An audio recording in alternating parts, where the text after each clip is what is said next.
BTR एग्रीमेन्टआ duplicate agreement आरो प्रमद बरोआ आदुआ आरो बिदिनो गोबां खोथा आरो रोनगोरा नार्जारी सार जाय MP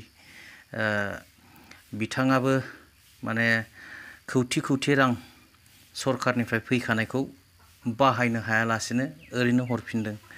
दा बेफोरबायदि गोबां गोख्रों खोथाखौ बुंदों कास्टम बसुमतारी बिथाङा। आसा खालामो नोंथांमोना भिडिअखौ नायलांगोन। दा बिनि सिगां जोङो मोनसे भिडिअखौ नायनि जे रुपसी एयारपर्टनि सोमोन्दै दाख्लैयो MP जयन्त बसुमतारी बिथाङा माखासे खोथा बुंदोंमोन। बिनिनो फिथाइ ना मा जाखो? जाय हक CM सारा एबा हिमन्त बिश्व शर्मा सारा रुपसी एयारपर्टनि मुंखौ सोलायनानै गुरुदेव कालीचरण ब्रह्म मुं होनो बिथांमोना केबिनेटआव माने थांखि लाबाय। जाय हक जायोब्लाथ' मोजां। गुरुदेव कालीचरण ब्रह्म बिथाङाबो बर' हारिखौ फोसाबनायनि थाखाय गोबां खामानि मावबोदों। दा बिथांनि मुङाव रुपसी एयारपर्टखौ सोलायनानै गुरुदेव कालीचरण ब्रह्म मुं दोननायाबो गाज्रि नङा। आरो बेजों लोगोसेनो जोबथारनायाव मोनसे भिडिअ दं जे जोंनिनो MP रोनगोरा बिथाङा पार्लियामेन्टआव BRPL नि खोथाखौ लानानै माखासे खोथा बुंदों। आसा खालामो नोंथांमोना भिडिअखौ नायलांगोन। আজি আমাৰ কেবিনেটে ৰূপসী বিমানবন্দৰটো গুৰুদেৱ কালীচৰণ ব্ৰহ্ম বিমানবন্দৰ নামেৰে নামাকৰণ কৰিবলৈ ভাৰত চৰকাৰক অনুৰোধ কৰাৰ বাবে সিদ্ধান্ত লৈছে। दा BTR रेकर्डआ मोनसे फल्स रेकर्ड। रायजो राजानि लुबैनाय नंखायामोन। भारत सरकार आसाम सरकारा मावफुङा।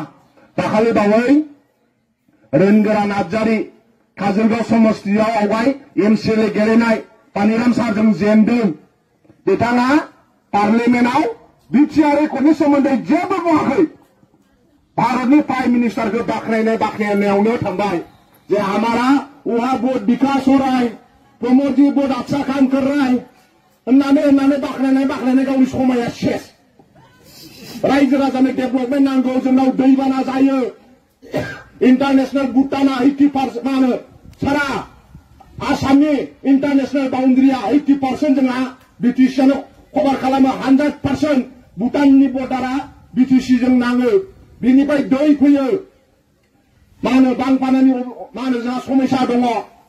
बेफोरनि खोथा बुंनो समान गैया। प्रमोद बर'खौ बाख्नायनायलाय, आसामनि चिफ मिनिस्टारखौ बाख्नायलाय, भारतनि प्राइम मिनिस्टारखौ बाख्नायनानै समा थांबाय। फैसा थाइसेबो बिजानो रोङाखै। बिनि उनाव रोनगोरानि उनाव सोरबा सासे हिनजाव गथ'आ बुंदोंमोन, सार जोंनो ट्रेन नांगौ, जोंनो ट्रेन नांगौ होनबाय।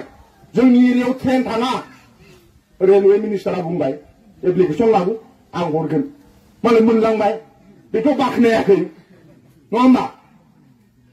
आरो 2021-22 रोनगोराया 250 कोटी फैसा MP LAD fund member of parliament area डेभलपमेन्टनि नामाव हरदोंमोन भारत सरकारा। बियो जाय लेखा गोरों गुगोलाव बुनानै नाय, मिथिबाय? गुगोलाव बुनानै नाय। Government of India ministry statistics programme implementation survey खालामो। बेयाव 2021 आरो 22 भारत सरकारा रोनगोरानो एरिया डेभलपमेन्टनि नामाव 250 कोटी फैसा हरदोंमोन। थाइसे बाहायनो हायासै, मालाय लानानै थांफिनबाय। नंगौ, आं थगायाखै। आंनो बिक्रमा मिटिं जागोनखौ मोजाङै खिन्थायाखै, नङाबा आंबो गावबादि प्रिन्ट खालामनानै लाना फैगौमोन।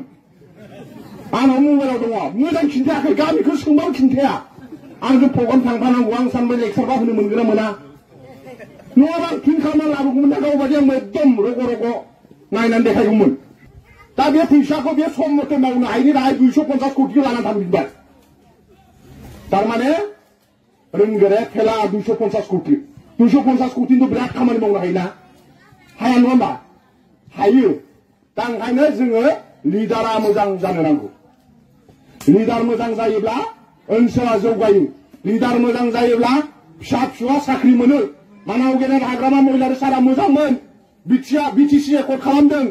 गोबां मानसिफ्रा साख्रि मोनदों प्रमद बर'आ थिग नङा BTR रेकर्ड खालामखांनायनि उनाव साख्रि होनो हायाखै आरो भारतनि लेखा गोरोंफ्रा मिनिदोंसो UPPनि मेनिफेस्ट'खौ नायनानै UPPनि मेनिफेस्ट'खौ नायनानै भारतनि गोरों गोराया मिनिदों मा मिनिदों UPPआ मेनिफेस्ट'आव लिरदों जे जोङो बर' इउथफोरखौ आर्मि पेरामिलिटारियाव सोगोन BJPआनो हाया कंग्रेसनि मेनिफेस्ट'आवनो होनो हाया नङा होमबा आर्मियाव पलिटिकेल पार्टिया सोरबा सोनो हायो हो पेरामिलिटारियाव साख्रि सोनो हायो सोरबा पलिटिकेल पार्टिया मिनिदों प्रमद बर'खौ अबेनि आदुआ बिलायनानै लेखा गोरों मिज'रामा नागालेण्डआ मिनिदों एनि पलिटिकेल पार्टि सोरबा बुंनो हायो नामा सोरबा इलेक्सन मेनिफेस्ट'आव सोनो हायो नामा नङा होमबा गभर्नमेन्टआसो हायो पार्टिया हायाना अग्निवीर स्किम लाबोदों BJPआ लाबोआखै भारत सरकारा लाबोदों दा ओंखायनो दिनै जोंनि गोरों गोराया थिग जानो नांगोन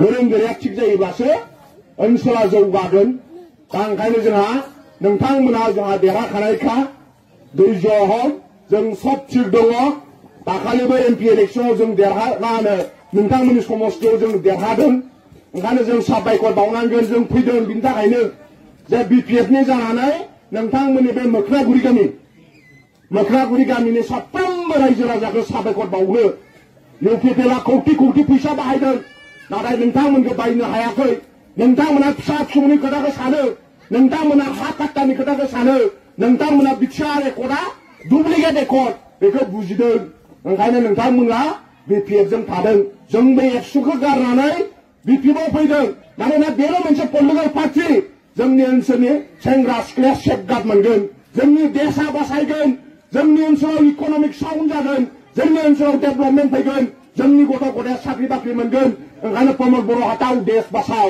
प्रमद बर' हटाओ BTC बासाओ Shri रंगुरा Narzary Thank you, Deputy Chairman, sir. My subject is demand to complete approval process of Bongaigaon Refinery project expansion in Assam. Bongaigaon Refinery, located in the district of Chirang, Bodoland Territorial Region, has tirelessly served this nation since 1974 and has been fueling the growth engine of the province of Assam and the state of India.